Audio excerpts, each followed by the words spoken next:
The fossils that we found are almost always of Archaics, like Neanderthals, or somehow comparable to Neanderthals, albeit mostly less robust. Homo erectus and some others are not necessarily less robust, but we cannot tell much of them because their DNA was not sequenced, yet. Archaics were hybridized by contemporary humans to work for them, mostly heavy-duty and dangerous work in mines.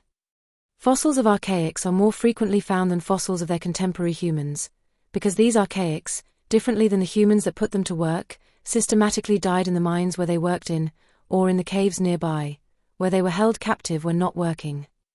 Dead Archaics were not often cremated or did not often have their bones reorganized in less conserving ways than those of the Neanderthals in mines and caves, as their contemporary humans often were and had.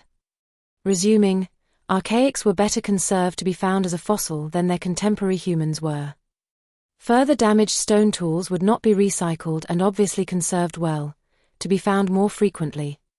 This while other materials and tools used by humans would not be left for us to find, but recycled instead.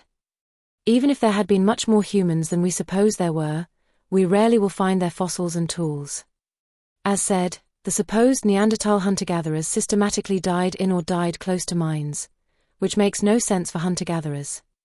Further, they also died too densely packed around certain mines, this also in a too small number of mines. The mines that carried the most human interest were selected by the humans.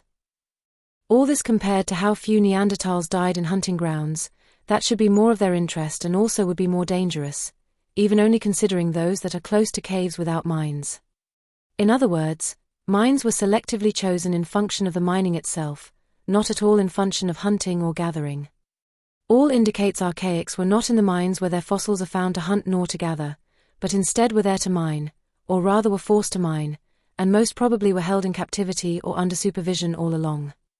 This is also because they are found in mines that are not really of their own supposed interest as hunter-gatherers. Hunter-gatherers making only use of stone tools which the basic materials are not, specifically, found in the mines they died in. Humans lived contemporary with the Archaics they created and employed or traded. It were the contemporary humans that hybridized the Neanderthals in Cradles, in order to employ or trade them as miners or heavy-duty workers. In other videos we will illustrate which haplogroups present indices that they were traded, and what these indices are.